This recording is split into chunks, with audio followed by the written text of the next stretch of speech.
Welcome to Behind Every Employer, where leaders in business and education from across the country share solutions for sourcing, training, and growing frontline talent to create the workforce of tomorrow.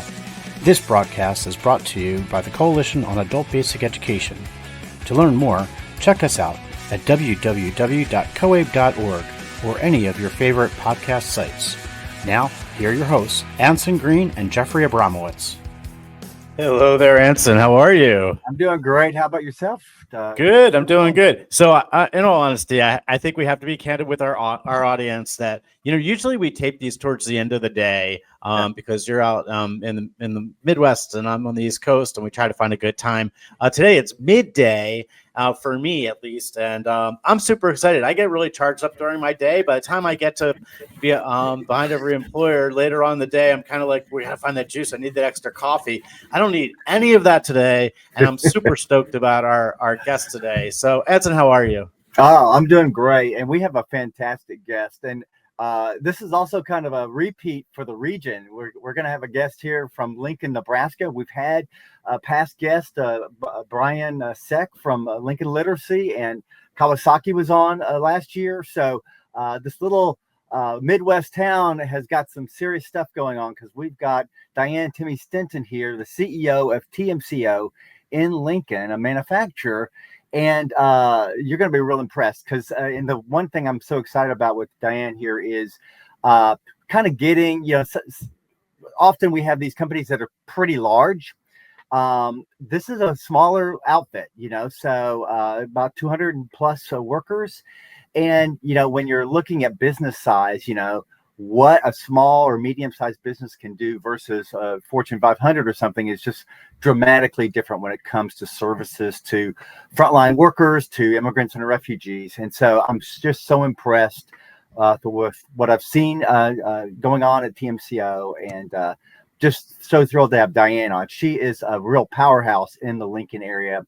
Area director for the Dream It, Do It campaign, a big manufacturing campaign, tri-chair council member of the Lincoln Manufacturing Council, 2020 Inspire Award in Excellence in Business, and Nebraska awarded them, the Chamber of Commerce there, 2023 TMCO Manufacturer of the Year. So we've got some star-studded power here. Big stuff coming out of Lincoln. I love it. I can't wait to hear more. And before you got on today, we were doing a little prep for the show and got to talk to Diane. I'm super excited, and I got the questions rolling now. So why don't we just bring her on and get started? Yeah. There we go. There you go. Hey, Diane, how are you? Let's move you around there. There you go. How are you? Yes, I'm great. Well, thanks for coming on today. So let's just start with some table setting here. Tell us from your perspective a little bit about TMCO, kind of a family connection there with the business. And then let's hear about your team members and what the company does. Sure, absolutely. So TMCO, we're located right here in Lincoln, Nebraska. We're a second generation family-owned contract manufacturing business. So we're in the metal manufacturing, which means that we produce components, products for customers. We have over 500 customers at any given time in a variety of industries. If it's made out of metal and you need it, we can make it. And so we have a variety of different departments. We do machining, sheet metal, tube fabrication, welding, powder coating, assembly, all under one roof. Over 300,000 square feet of production space. And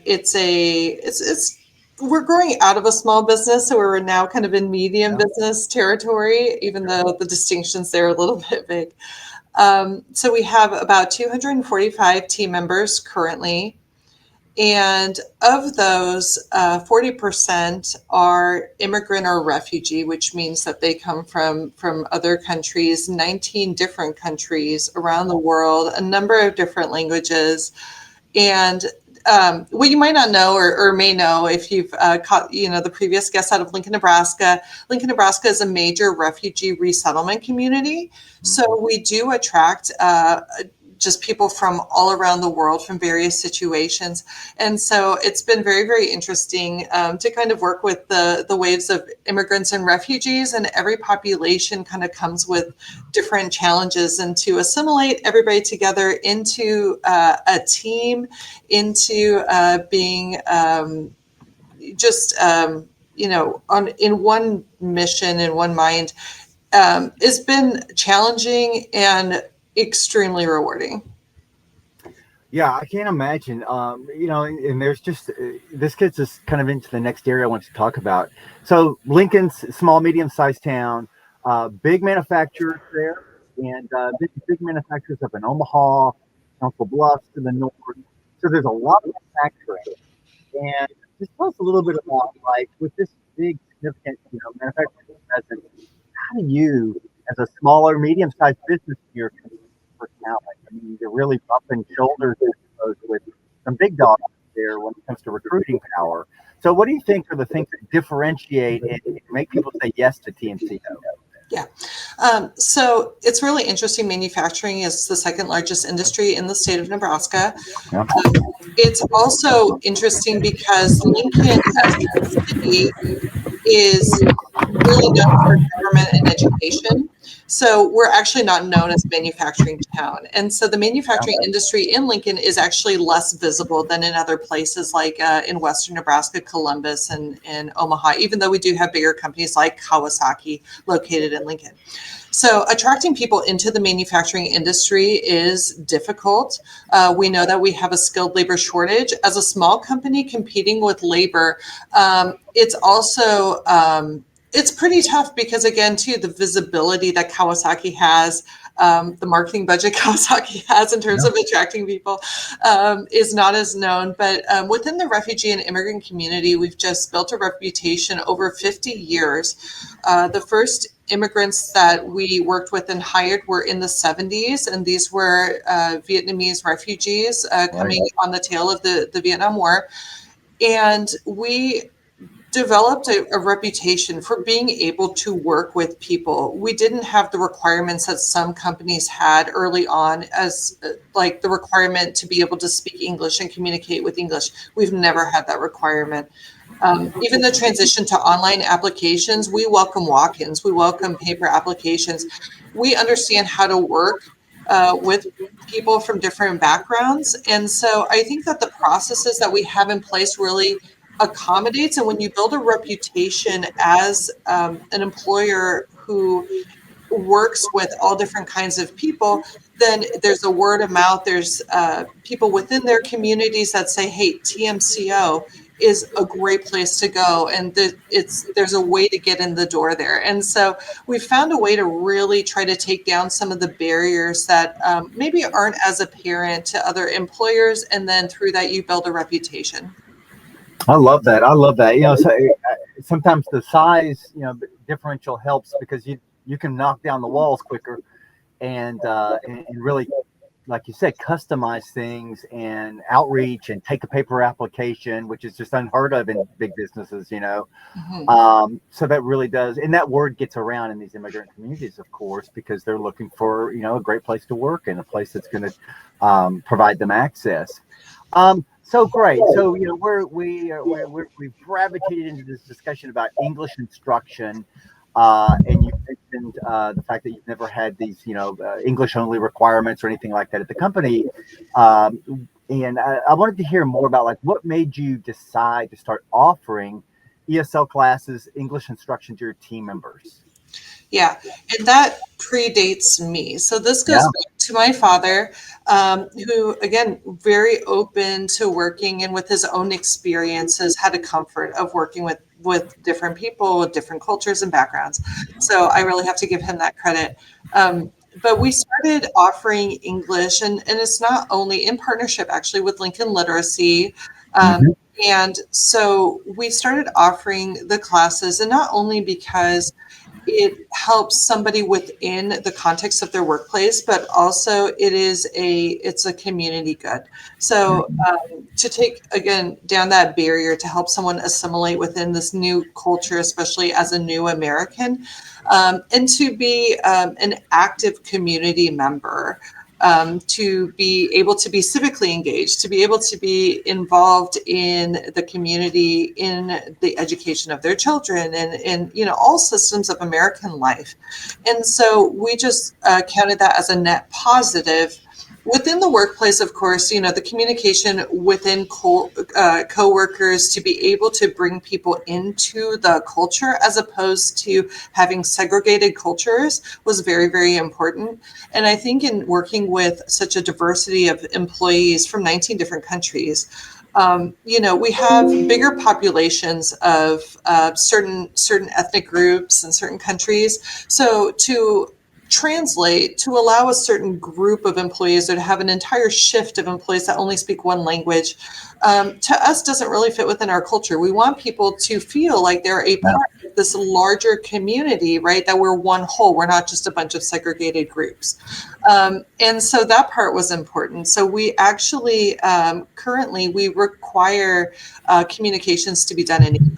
We avoid translations where we can, because we feel like that's an easy way out. Now, of course, there's times with things like, safety and procedures where it's important that they understand. However, we're always working towards English as that common language. And so developing the verbiage, developing that vernacular language within our company is entirely important. And it's not just, the education isn't just for the non-English speaking employee, it's also for the English speaking employees and the managers and the supervisors, because how someone speaks with an employee who's an English language learner, I mean, there's things that people do that they don't realize make it very difficult to communicate. Yeah. And so it's really education all the way around to try to create this company culture. So that's what we're trying to do. So it's really interesting, Diane, because we had a show on AI, and Nance and I were talking about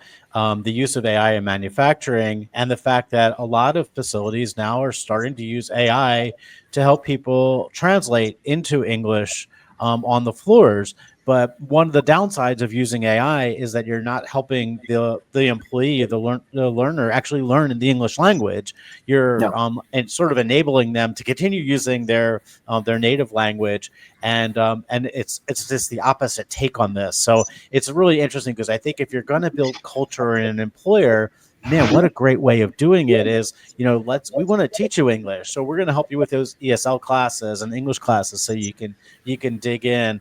I was wondering, I'm curious a little bit about how receptive has your employee base been to the integration of all these different other cultures, and do they embrace them? Is it becoming like more of this now mid-sized to getting even to a larger size family, or I can kind of see that developing, but I'm curious if you see it. Yeah, we've been doing this for 50 years.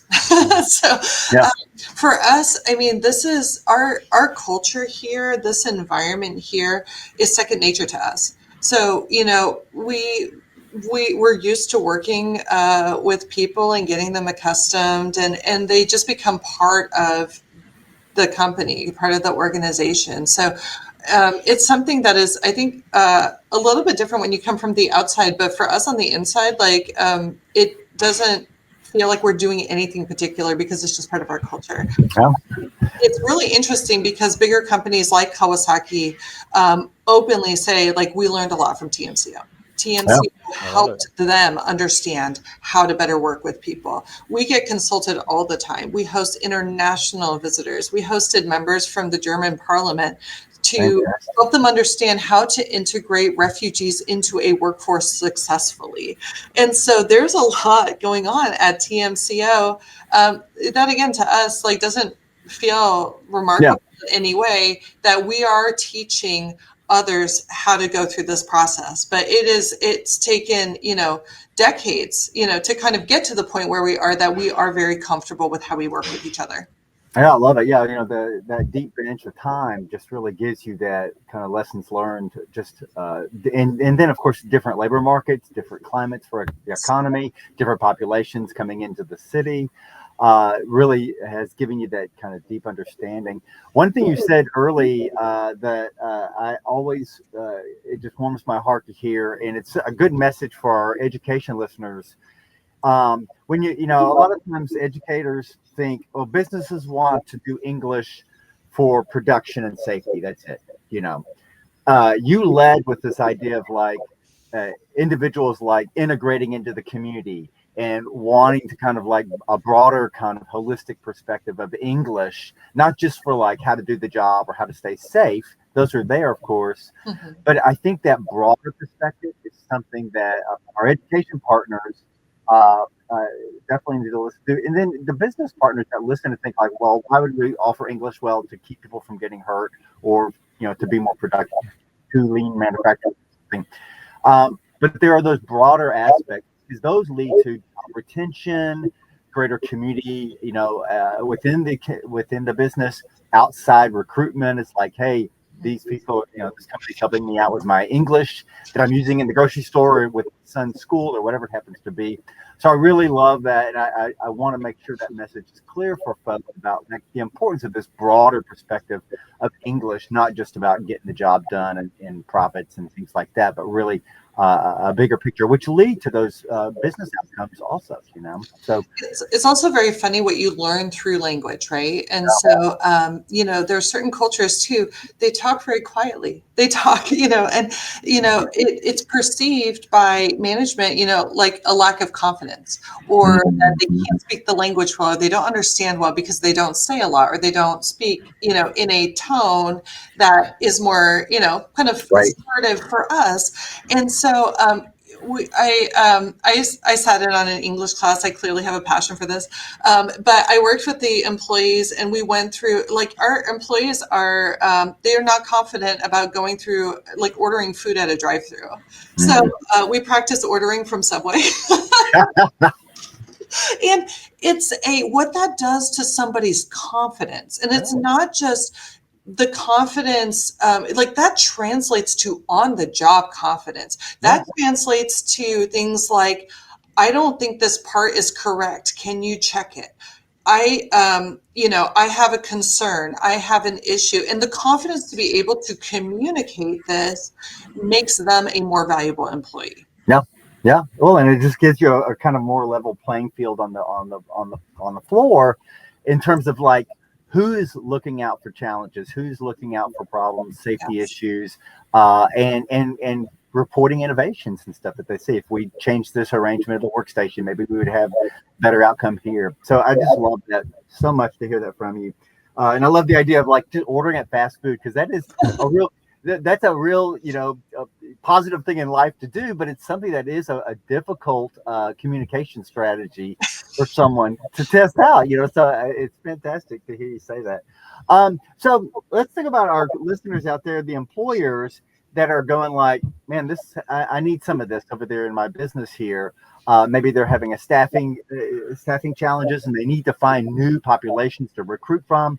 What would some guidance you would give for a business getting started in terms of just logistics or partnerships? Like what do you think are durable messages out there for someone to take the next step? Yeah. I mean, I think resources and community partnerships are so vitally important, especially if you don't necessarily know much about the populations you're necessarily going to be drawing from, and or what the barriers and challenges could potentially be. I mean, you don't know. Don't know. And so, for example, in our local community, the people who deal with refugee and immigrant populations, such as Lutheran Family Services, Catholic Social Services, who are engaged in the relocation and the support of new immigrants and refugees, as well as Lincoln Literacy, as well as other English second language type programs. So for us, it's through our local community college. Southeast Community College also offers language support. And so it's really collaboration with a number of agencies and or caseworkers. There are a number of government programs as well. For us, American Job Center is another resource that we regularly collaborate with. So I think it's initial conversations about who are the folks who are looking for jobs and understanding or trying to understand what these barriers to employment might be. I think locally, a number of people, you go to a job fair, you go and you have to get a little bit beyond just the paper or the application, right? And you have to start really kind of reading between the lines. And I mean, because there's some paper applications that, under education, it might just say Thailand, right? And to an employer, well, that really doesn't mean a whole lot, but there's a context. Yeah. And if an employer is willing to look more broadly at context through the help of partners, that's a great place to start. Yeah. Diane, go ahead. Good. Yeah. I just want to, I want to raise an issue. I know this is, we're in a different world today, and with every election that we have in our leadership in our country, there's changes that happen. And I'm just wondering, I think there may be some concern from some employers that have been thinking about jumping in this pool. You've done it so successfully for so many years. And I'm wondering if there's any concern on your part from a new administration coming in, not really understanding or knowing what the next immigration policy is going to look like in the workforce, and whether there's any suggestions or anything that anyway you've been kind of thinking about it in your workforce. Election? Was there an election? I'm not familiar. Yes and yes, right? So I think where employers are thinking about, say, like new visas, so J1, H2B, seasonal labor, I think that people may be putting pause because those things. But for existing populations of people, so for those who are, recently there was the Ukrainian crisis that brought a number of Ukrainians, Afghani. There are people who are here legally who are still in search of opportunities. I think another thing that employers should think about as well as like caseworkers and agencies, there are a number of people who are not working at their potential and where they're most valuable. So we have found employees who have been working at retail. We've had employees who are working, for cleaning companies, for doing menial labor jobs where their passion and their value is really going to be in a different industry, like maybe manufacturing. It could be healthcare, it could be whatever. And there's wonderful programming. So, for example, like with the Google Career Ladder, we have a program in Lincoln. Shout out to Lee Kramer and people who are working. So for immigrants who come with, professional experience, certifications, especially in things like healthcare or, highly skilled jobs where we have a need and a shortage, we really need to be open-minded about, where some people are going to be coming from. And again, too, the barriers that these people may face. And so, we've had people come to TMCO maybe with engineering background, and, we kind of start them where we can start them and then work with them on the language and some other things so that we can get them into a great career path so that they'll eventually be able to do what they were actually trained and passionate about to do. So that's also kind of another hidden side to employment. And so for employers who are still kind of, you're concerned about immigration. I am also in terms of new immigrants and new immigrant labor, but I still think that there are tweaks that you can make to try to eliminate barriers and really embrace legal immigrants who are here and who will be staying here. Yeah, I mean, and these partnerships, kind of act also as recruiters for you and screeners. I mean, they're like kind of doing the first cut of knowing what you need and being able to refer folks your way, which really lightens the load for the business. So you've kind of hinted at this a few times, but I wanted to ask you, like, you've got these partnerships with community-based organizations, education institutions. Are there other kind of enrichment or social capital type programs, other services that you're providing beyond education that help kind of build even more resiliency of your team members? So some of the most rewarding things that I get to do are in relationship to families, right? So a few years back, the price of gas was like astronomical this summer, and I was really concerned. Like, just one day I was thinking, like, how are families going to be able to afford a summer vacation? I don't know why that was top of mind, but it was.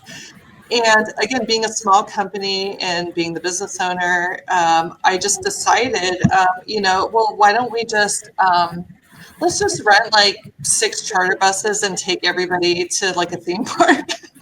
And for some families, right, like not knowing, number one, about the opportunities locally. Now in Lincoln, Nebraska, we have to travel 3 hours to get to the nearest theme park. Yeah. So it's the opportunity, it's the transportation. TMCO took care of the cost of it all. For the tickets, for the food, we literally just said, please come. And in advertising this again, trying to explain theme park, trying to explain what the heck this is doing. So basically showed pictures of like bus, showed the picture of the time, showed a picture of like roller coasters and theme parks and things. And the response and being able to see families, just being able to enjoy a day out. And these types of family events are just so meaningful to me because I see that they're meaningful to their families. So enrichment for families, one thing that I'm extremely passionate about as well is early childhood education. That's a huge buzz in the country right now, and shortages, the cost. I'm starting an early childhood program on site at TMCO next year. And we are going to, in conjunction with that, also start a spouse or family member professional development program so that the spouses, especially of immigrants and refugees, where there's limited language skills and maybe limited work experience, that we're going to build career coaching and try to create a career pipeline also for family members of the immigrant and refugee families, because of when you understand like the social economic dynamics of the families, you see where there is like crazy opportunity to do something very transformative in that space. So I'm really excited. Hopefully, maybe you'll invite me back on and we can talk about that Yeah, I would love to. next year. So I'll tell you what, my only word for what you just described with the theme park and stuff was just, this is astonishing. Like, I just love that. Jeff, what were you going to say? Yeah, I was just going to say that it's about the family. Like, there's not many employers that give a hoot about their families that, of their employees that they're working for. And that to me that's remarkable. I'd also offer to you that there are a lot of immigrants that come over that own businesses where they were.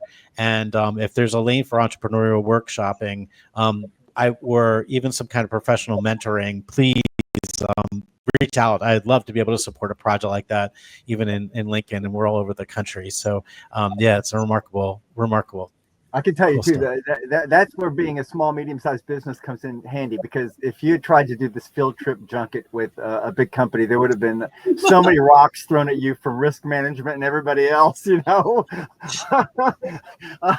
I just love it. I'm not going to say that my HR team doesn't push back on me, and they look at me. I say these things and they're like, "You want to what?" Oh, I can't imagine. Okay, so this gets us to our last question before our lightning round here. How, as a smaller size company here, and really any company, but how do you find the time to coordinate these things? And they don't just happen. They take a lot of nurturing, a lot of hand holding to get them started. Talk to us a little bit about that, and in conjunction with the value that you get from it. Yeah. So I think the most important thing is you need buy-in. You need buy-in from your team. Obviously, if you're listening as an HR professional, the buy-in from the leadership. You need, it's about culture, right? So that's not easy. It's not a quick. It's not like, oh yeah, let's start English classes and that's going to, somehow be very transformative.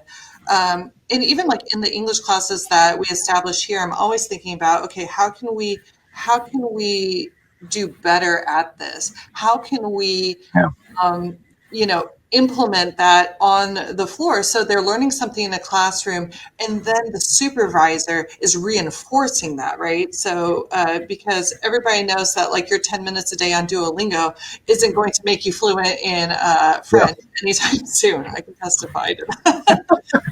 So yeah, it's about the reinforcement and the continual development of that and bringing everybody along. So it's not even just okay. So from the leadership to the supervisor to the manager level, but the more people you can get involved in the process, again, it's more buy-in, that people are more supportive of that. So we also recruited language partner volunteers from peer workers, so that over a lunch hour you can have lunch and a conversation partner, and we can define a topic. So let's talk about summer vacation plans, let's talk about your family, talk about where you're from.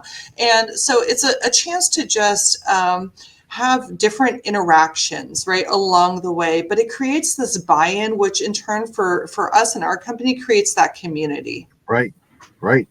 I love it. Well, this has been just like I said, I'm still astonished here about the field trip. And I want to thank so much, Jeff. Let's go into our lightning round, because I want to hear what Diane's charge to our listeners is going to be, because I've got one on my mind. You got it. We're going to be right back in 2 seconds.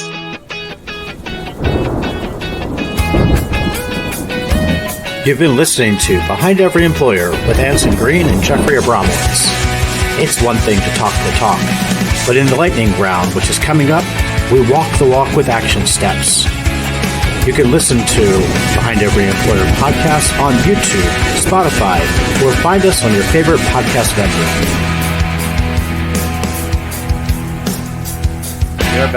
We are back for the lightning round.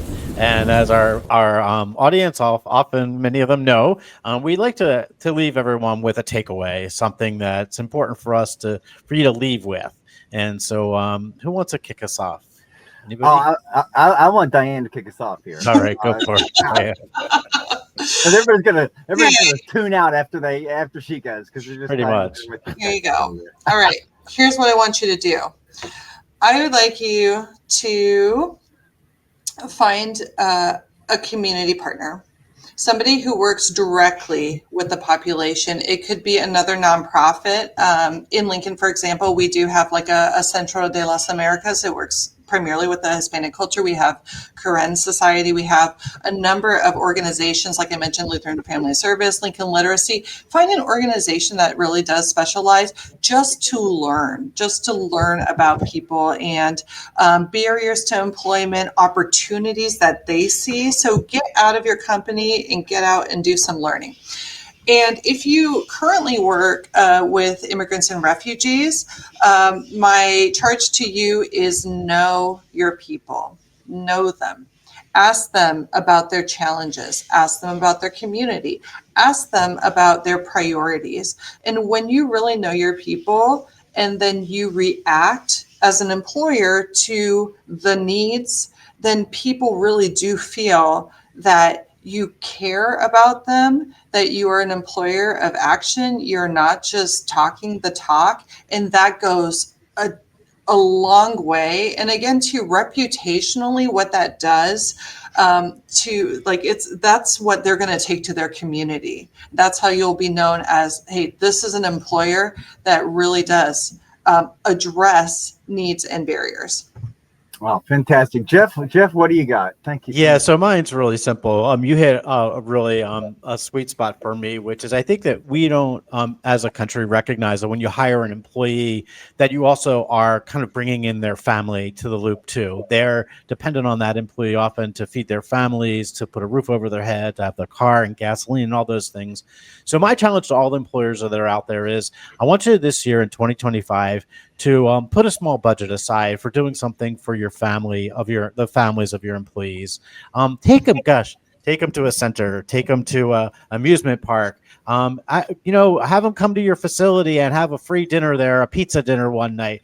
But really reach out to the families, and I think it will go a long, long way to doing what Diane has done so well, which is really change culture and create that family that many employment relationships really need. So kudos, and Diane, thank you so much. Yeah, I love it. I got kind of a twofold one. One is kind of just dovetails to what both of you said. It's just for employers, find one of the things that Diane mentioned today in terms of an enrichment program, ESL, working with a child care model there, language volunteers. I love that idea. Pick one of these things, the amusement park, trip, and make some progress on it. Talk to your team and find out what's going to get some traction that you can manage so you can have some success. And then to our education listeners and community-based listeners, the thing I would say is all of those kind of ancillary services to education and to enrichment that Diane was speaking on are things that you have partnerships with already. If you're at a community college or a community-based organization, you know the people that are providing those services. Know that employers like a holistic approach to saying, like, yes, I'm an ESL program and I can bring ESL to the business, but I can also bring X, Y, and Z because I have those relationships. And that makes the the engagement with the business so much more rich. Because you're giving not just one service opportunity to the business, but maybe a kind of a menu approach to what the business might be looking for. So fantastic discussion here. We will have you back for sure because there's always going to be something new happening over there. And I love the shout outs to Lee Kramer and Lee Career Ladder. They're doing great work up there out of the Asian Community Center there in Lincoln, and Brian Seck over there at Lincoln Literacy. There's a great little network in the Lincoln community. It makes me jealous. And we just really loved having you on today. So thank you so much. Yeah, thanks, Diane. And we're going to take us out with that. So take care, everybody. We'll see you soon on the next episode. All right. You've been listening to Behind Every Employer with Anson Green and Jeffrey Abramowitz. If you like the show, please follow us and tell your friends and colleagues. This broadcast has been brought to you by the Coalition on Adult Basic Education. You can find us at www.coabe.org. You can listen to us on Spotify, YouTube, or on your favorite podcast site. If you'd like to be a guest on Behind Every Employer, please contact us at behindeveryemployer@coabe.org.